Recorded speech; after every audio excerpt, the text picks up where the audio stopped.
Milliards de plans de relance constitutifs d'un nouveau plan Marshall. Milliards injectés dans la cybersécurité face aux cyber-risques. Ou encore annonce d'un vaste plan quantique. Tout se passe donc comme si, à la tête de l'État, on pensait qu'il suffirait d'arroser pour voir les fruits pousser. Cela n'est pas sans rappeler certains débats qui ont agité la littérature stratégique et dont se dit qu'ils sont loin d'avoir influencé la compréhension des entreprises par la haute administration et l'élite politique française, voire par les macroéconomistes qui les influencent. De fait, rien ne sert d'arroser sans avoir bien analysé si on a vraiment les compétences pour que cela pousse. Et c'est justement ce qu'a démontré la recherche en stratégie d'entreprise. Ainsi, Gary Hamel et Connor Prahalad adressaient dès la fin des années 80 une critique majeure aux approches qui reposaient sur un découpage des entreprises en segments stratégiques auxquels étaient décentralisées les responsabilités opérationnelles. Ces conceptions, que l'on retrouve tant dans les outils type matrice BCG de gestion du portefeuille pour le niveau corporate, ou chez Michael Porter pour évaluer les forces concurrentielles au niveau business, cantonnent le rôle de l'équipe de direction générale à l'allocation des ressources et au contrôle.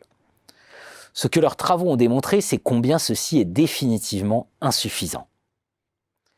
Ainsi, pour Hamel et Prahalad, une entreprise ne doit pas être simplement perçue comme un portefeuille d'activités, mais bien comme un ensemble de compétences fondamentales. Et cela change tout. Et cela change tout. L'image qui s'impose est alors celle de l'arbre. Les produits et services concrets ne sont finalement que les fruits, dont l'existence n'est rendue possible que par l'existence du tronc. Et le tronc, lui, n'a pu pousser que grâce à ses racines. Et ces racines, précisément, ce sont les compétences fondamentales de l'organisation.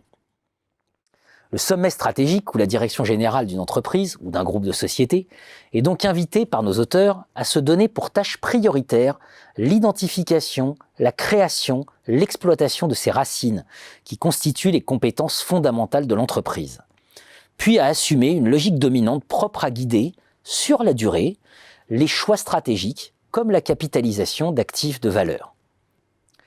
Logiquement, la frontière entre l'interne, l'organisation, et l'externe, l'environnement, se dilue. Il en va de même de celle qui séparait conceptuellement les stratégies dites corporate d'un côté, business de l'autre.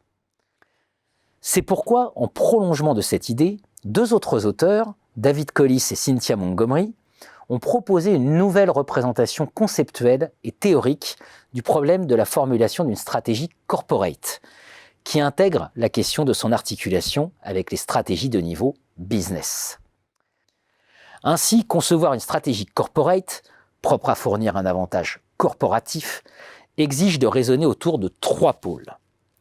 1. Les types de ressources et compétences de l'organisation. 2. Les industries et les marchés dans lesquels elle opère. 3. Ses structures, systèmes et processus organisationnels. En conclusion, plutôt que de se contenter d'annoncer l'arrosage des arbres de l'entreprise France à coups de milliards, on serait curieux d'entendre le président de la République ou le ministre de l'économie, des finances et de la relance exposer les racines, le tronc et les fruits attendus de l'arbre des Français. On arrêterait peut-être alors d'arroser au hasard. On se préoccuperait davantage de ce qui peut vraiment pousser dans notre pays et surtout du pourquoi cela peut pousser. Cela poserait sans doute aussi le problème du management de l'État, mais cela, c'est une autre histoire.